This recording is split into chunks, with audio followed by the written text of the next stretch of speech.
ஓம் சாந்தி. June 18, 2025. காலை முரளி பாப்தாதா, மதுபன். இனிமையான குழந்தைகளே, ருத்ரரான கடவுளே இந்த ருத்ர ஞான யாகத்தை உருவாக்கி உள்ளார். உங்களிடம் உள்ள அனைத்தையும் இதில் அர்ப்பணம் செய்யுங்கள், ஏனெனில் நீங்கள் இப்பொழுது வீடு திரும்ப வேண்டும். கேள்வி: சங்கமயுகத்தில் இடம்பெறும் அற்புதமான விளையாட்டு என்ன? பதில்: கடவுள் உருவாக்கியுள்ள யாகத்தில் அசுரர்கள் தடைகளை உருவாக்குகிறார்கள். இந்த அற்புதமான விளையாட்டு சங்கம யுகத்தில் மாத்திரமே இடம்பெறுகிறது. கல்பம் முழுவதிலும் வேறெந்த நேரத்திலும் இவ்விதமான யாகம் உருவாக்கப்படுவதில்லை. இதுவே சுய ராஜ்யத்தை அடைவதற்கு குதிரையை அர்ப்பணிக்கும் யாகமாகும். இதிலேயே தடைகள் உருவாக்கப்படுகின்றன. ஓம் சாந்தி. நீங்கள் எங்கே அமர்ந்திருக்கின்றீர்கள்? இந்த இடம் ஒரு பாடசாலை அல்லது பல்கலைக்கழகம் எனவும் அழைக்கப்பட முடியும். இது ஓர் உலக பல்கலைக்கழகம். இதற்கு ஆன்மீக கிளைகள் உள்ளன. தந்தை அனைத்திலும் மகத்தான பல்கலைக்கழகத்தை திறந்துள்ளார்.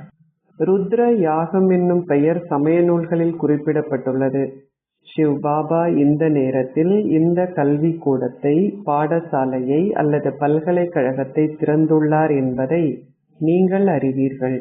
அதி மேன்மையான தந்தையே உங்களுக்கு கற்பித்துக் கொண்டிருக்கின்றார். கடவுள் உங்களுக்கு கற்பிக்கின்றார் என்பது குழந்தைகளாகிய உங்களின் புத்தியில் இருக்க வேண்டும். இதுவே அவர் உருவாக்கிய யாகமாகும். அதன் பெயர் மிகவும் பிரபல்யமானது. குதிரை அர்ப்பணிக்கப்படும் ருத்ர ஞான யாகம், அதாவது ராஜஸ்ய அஸ்வ மேக ருத்ர கியான் யக்யா. நீங்கள் சுய ராஜ்யத்தை பெறுவதற்கு சுயத்தை அர்ப்பணிக்கின்றீர்கள். உங்களின் ஷரீரங்கள் உட்பட அந்த கண்கள் மூலம் நீங்கள் பார்க்கும் அனைத்தையும் அர்ப்பணம் செய்கின்றீர்கள்.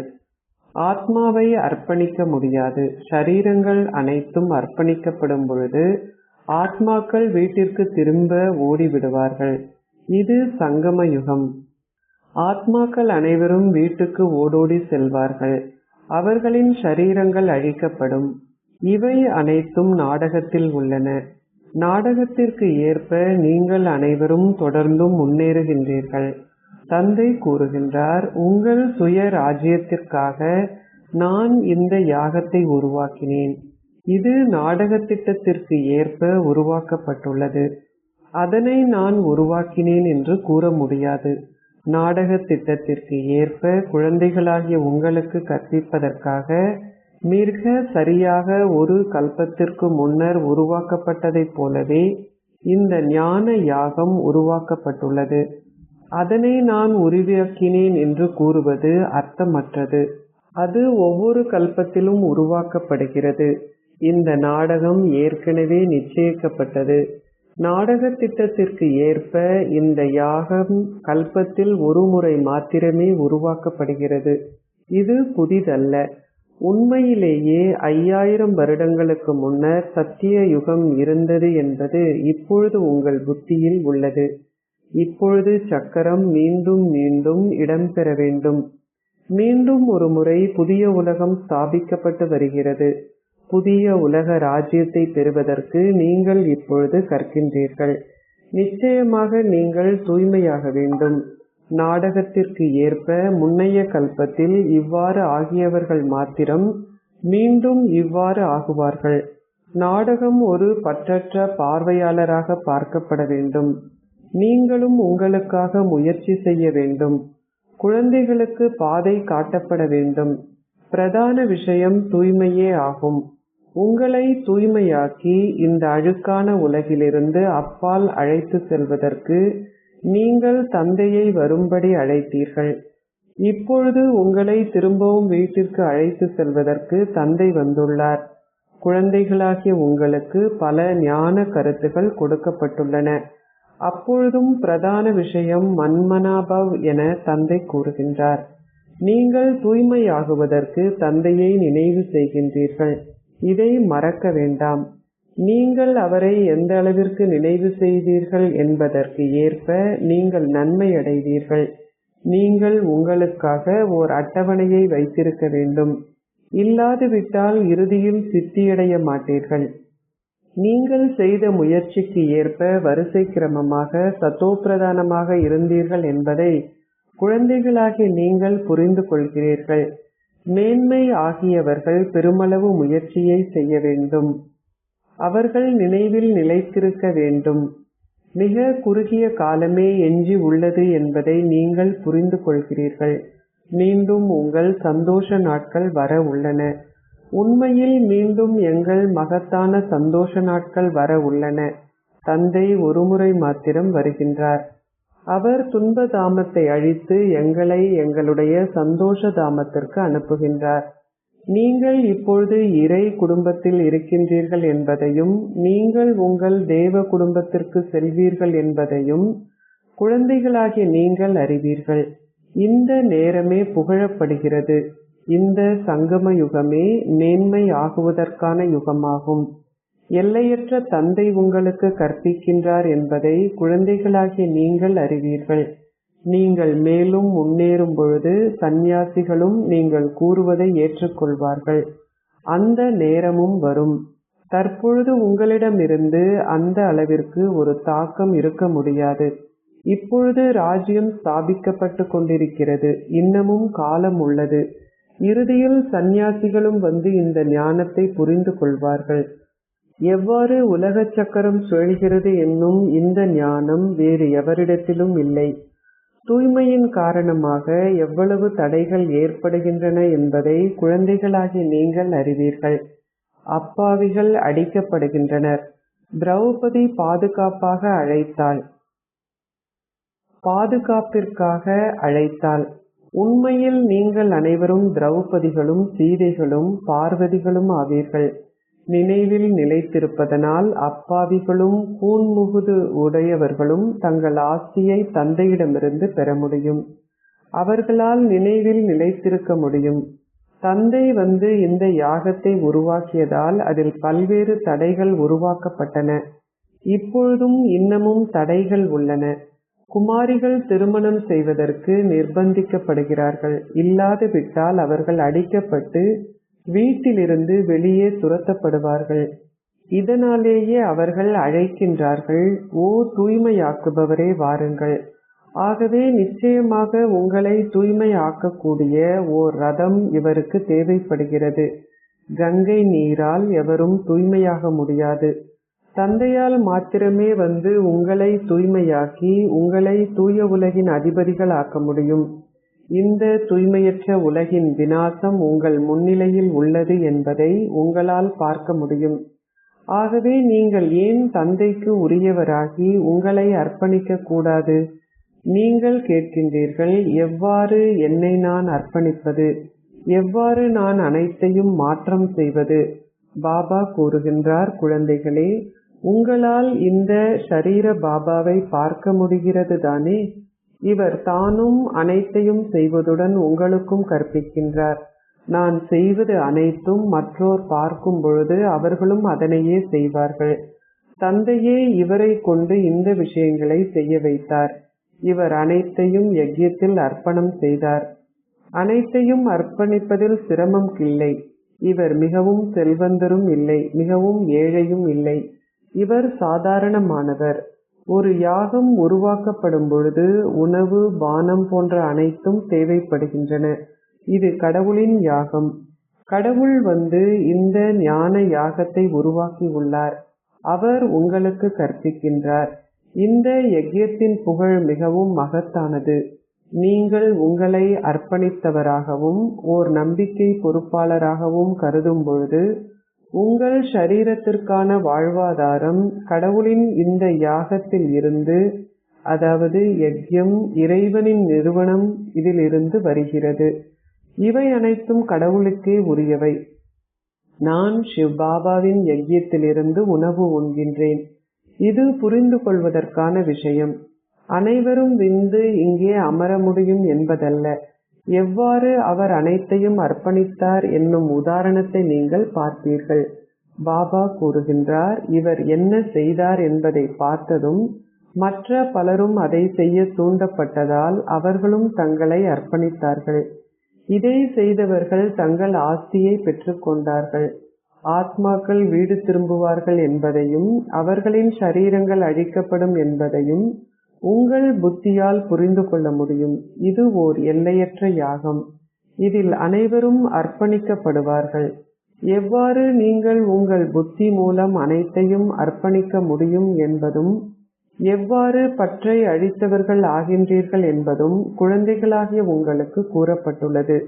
இது எத்தகையதோர் பெரும் யாகம் என்றால் இதில் அனைத்து பொருட்களும் மண்ணோடு மண்ணாகப் போகின்றன என்பதை நீங்கள் அறிவீர்கள்.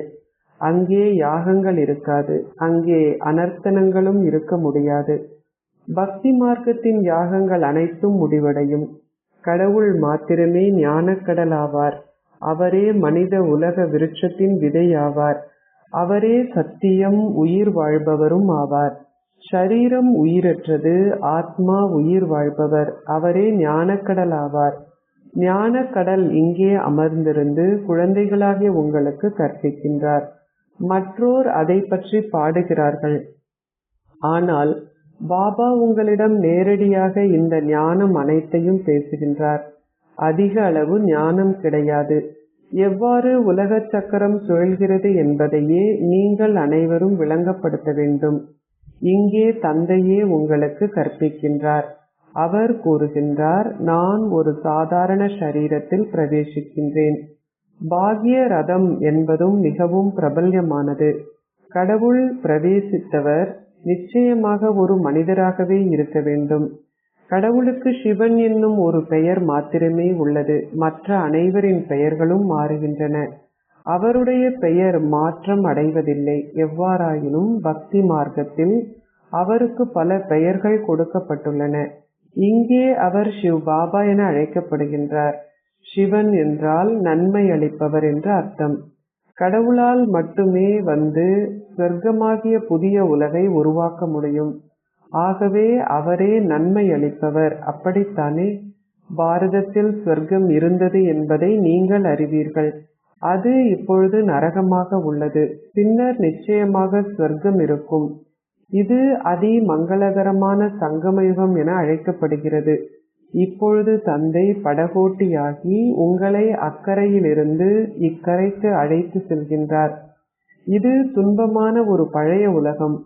பின்னர் நாடகத்திற்கு ஏற்ப நிச்சயமாக ஒரு புதிய உலகம் இருக்கும். அதற்காகவே நீங்கள் இப்பொழுது முயற்சி செய்து கொண்டிருக்கிறீர்கள். நீங்கள் மீண்டும் மீண்டும் தந்தையை நினைவு செய்ய மறந்து விடுகின்றீர்கள். இந்த நினைவிற்கே முயற்சி தேவைப்படுகிறது. நீங்கள் செய்துள்ள பாவ செயல்களுக்கான வேதனை நிச்சயமாக இருக்கும். கர்ம வேதனை இறுதி வரை தொடரும். அதற்கான மன்னிப்பு எதுவும் இருக்க முடியாது. பாபா என்னை மன்னித்து விடுங்கள் என உங்களால் கூற முடியாது. முற்றிலும் இல்லை. நாடகத்திற்கு ஏற்பவே அனைத்தும் நடக்கிறது. மன்னிப்பு இருக்க முடியாது. கர்ம கணக்குகள் தீர்க்கப்பட வேண்டும். நீங்கள் தமோ பிரதானிலிருந்து சத்தோ பிரதானமாக மாற வேண்டும். இதற்காகவே நீங்கள் ஸ்ரீமத்தை பெறுகின்றீர்கள். இரட்டை மேன்மையானவரான ஸ்ரீ ஸ்ரீ சிவ் பாபாவின் வழிகாட்டல்களை பின்பற்றுவதால் நீங்கள் ஸ்ரீ அதாவது மேன்மையானவராக ஆகின்றீர்கள். அதே மேன்மையான தந்தை உங்களை மேன்மையாக்குகின்றார். இப்பொழுது நீங்கள் இவ்வாறு ஆகின்றீர்கள். பாபா வந்து உங்களுக்கு ஒவ்வொரு கல்பமும் கற்பிக்கின்றார் என்பதை இப்பொழுது நீங்கள் நினைவு செய்கின்றீர்கள். நீங்கள் இந்த கல்வியின் வெகுமதியை அரை கல்பத்திற்கு பெறுகின்றீர்கள். அந்த நேரத்தில் எவ்வாறு உலக சக்கரம் சுழல்கிறது என்பதற்கான ஞானத்தின் தேவையே இருக்க முடியாது. ஒவ்வொரு கல்பத்திலும் பாபா ஒருமுறை மாத்திரமே வந்து உங்களுக்கு இவை அனைத்தையும் கூறுகின்றார். எவ்வாறு உலக சக்கரம் சுழல்கிறது என்பதை அவர் உங்களுக்கு கூறுகின்றார். கற்பதும் தூய்மையாகுவதுமே உங்கள் கடமையாகும். யோகத்தில் நிலைத்திருங்கள். நீங்கள் தந்தைக்கு உரியவர் ஆகிய பின்னர் தூய்மையாகாது விட்டால் 100 மடங்கு தண்டனை இருக்கும். பின்னர் தந்தையின் பெயர் அவதூறு செய்யப்படுகிறது. சத்குருவை அவதூறு செய்பவர்களால் தங்கள் இலக்கை அடைய முடியாது என கூறப்பட்டுள்ளது. இது யாரை குறிப்பிடுகிறது என்பது மக்களுக்கு தெரியாது. உண்மையான தந்தை மாத்திரம் சத்குருவும் உண்மையான ஆசிரியரும் ஆவார். அவர் உங்களுக்கு கற்பிப்பதுடன் அவர் உண்மையான சத்குருவும் ஆவார். தந்தை ஞானக்கடலாக இருப்பதைப் போன்றே நீங்களும் இந்த ஞானக்கடல்கள். தந்தை உங்களுக்கு இந்த ஞானம் அனைத்தையும் கொடுத்துள்ளார். நீங்கள் முன்னைய கல்பத்தில் கிரகித்த அளவிற்கே நீங்கள் ஒவ்வொருவரும் அதை கிரகிப்பீர்கள். நீங்கள் முயற்சி செய்ய வேண்டும். செயல்களை செய்யாமல் இங்கே எவரும் இருக்க முடியாது. நீங்கள் எவ்வளவுதான் ஹதயோகம் செய்தாலும் அதுவும் செயல்களை செய்வதே ஆகும். அதுவும் ஒரு வருமானத்தை சம்பாதிப்பதற்கான வியாபாரமாகும்.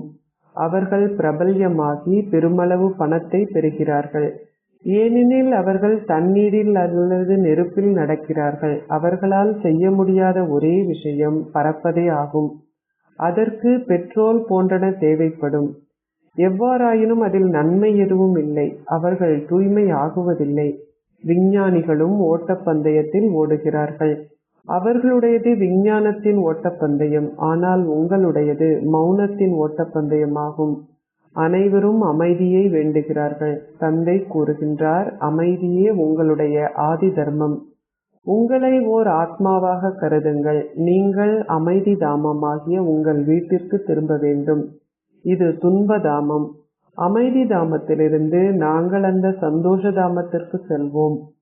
இந்த துன்ப தாமம் முடிவடைய வேண்டும். அதை மிகவும் நன்றாக கிரகித்து மற்றோரும் அதை கிரகிக்க தூண்டுங்கள். மிக சொற்ப நாட்களே எஞ்சி உள்ளன. கற்ற பின்னர் நீங்கள் வாழ்வாதாரத்திற்காக மாணவர்கள் அதிக அளவு பிரயத்தனம் செய்ய வேண்டி உள்ளது.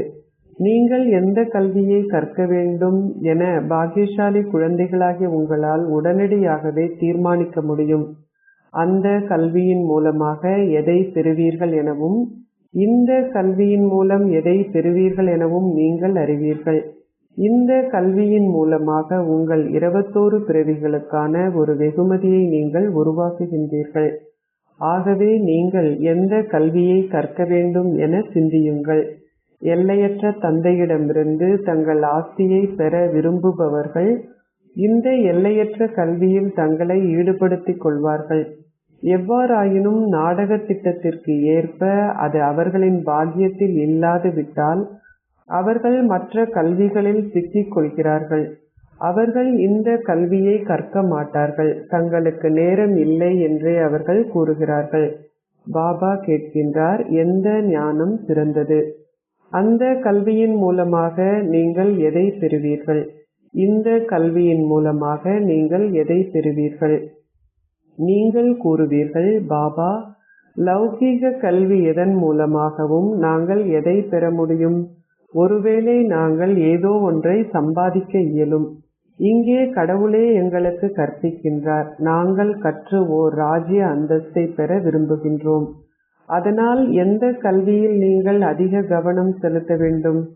சிலர் கூறுகிறார்கள், பாபா, நான் அந்த பாடநெறியை முடித்த பின்பு இங்கே வருவேன். அது அவர்களின் பாக்கியத்தில் இல்லை என்பதை பாபா அப்பொழுது புரிந்து கொள்கிறார். நீங்கள் மேலும் முன்னேறும் பொழுது என்ன நடக்கப் போகிறது என பாருங்கள். உங்கள் ஷரீரத்திற்கான உத்தரவாதம் கிடையாது என்பதை நீங்கள் இப்பொழுது புரிந்து கொள்வதால் இந்த உண்மையான வருமானத்தை சம்பாதிப்பதில் நீங்கள் உங்களை ஈடுபடுத்திக் கொள்ள வேண்டும். தமது பாக்கியத்தில் இருப்பவர்கள் மட்டுமே தமது பாக்கியத்தை விழித்தெழச் செய்கிறார்கள். நீங்கள் உங்கள் முழு விசையையும் பயன்படுத்த வேண்டும். நான் நிச்சயமாக தந்தையிடமிருந்து என்னுடைய ஆஸ்தியை பெறுவேன். எல்லையற்ற பாபா எங்களுக்கு இந்த ராஜ்யத்தை கொடுக்கின்றார். ஆகவே இந்த கடைசி பிறவியில் நான் ஏன் தூய்மையாக இருக்கக்கூடாது? பல குழந்தைகள் தூய்மையாக இருக்கிறார்கள். அவர்கள் பொய் கூறுவதில்லை. அனைவரும் முயற்சி செய்கிறார்கள். அவர்கள் அனைவரும் கற்கிறார்கள். இருப்பினும் மற்றோர் இதை நம்புவதில்லை. பழைய உலகை புதியதாக்கும் பொழுது மட்டுமே எல்லையற்ற தந்தை வருகின்றார். பழைய உலகின் விநாசம் முன்னிலையில் உள்ளது. அது மிகவும் தெளிவாக உள்ளது. இதுவும் நிச்சயமாக அதே நேரமாகும். இப்பொழுது பல சமயங்கள் உள்ளன. சத்யுகத்திலோ ஒரு தர்மம் மட்டுமே இருக்கும். இதுவும் உங்கள் புத்திகளில் உள்ளது. உங்கள் மத்தியில் நம்பிக்கையை கொண்டிருப்பதற்கு இன்னமும் முயற்சி செய்கின்ற சிலர் உள்ளார்கள். நம்பிக்கையை வளர்ப்பதற்கு ஏன் நேரம் எடுக்க வேண்டும்? உங்கள் ஷரீரத்திற்கு உத்தரவாதம் இல்லை.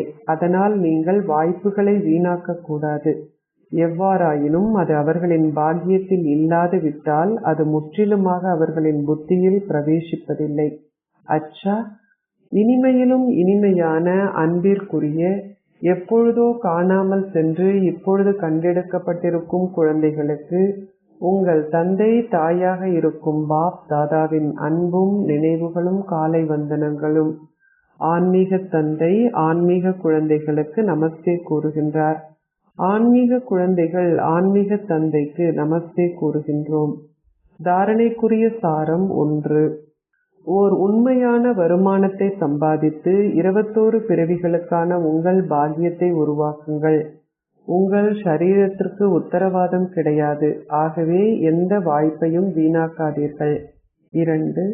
பற்றை அழிப்பவராகி உங்களிடமுள்ள அனைத்தையும் இந்த ருத்ர ஞான யாகத்தில் அர்ப்பணம் செய்யுங்கள். உங்களை அர்ப்பணித்து ஒரு நம்பிக்கை பொறுப்பாளராக அனைத்தையும் பராமரியுங்கள். பௌதீகமான தந்தையின் உதாரணத்தை பின்பற்றுங்கள். ஆசீர்வாதம். நீங்கள் இறை போதையை கொண்டிருப்பதன் மூலம் சகல பேறுகளாலும் நிரம்பியவராகி இந்த பழைய உலகை மறப்பீர்களாக. எப்படி மற்ற போதை உங்களை அனைத்தையும் மறக்கச் செய்கிறதோ அதேபோல் இறை போதையானது இலகுவாக உங்களை அந்த துன்ப உலகை மறக்கச் செய்கிறது. அந்த போதை அதிக அளவு பாதிப்பை ஏற்படுத்தும்.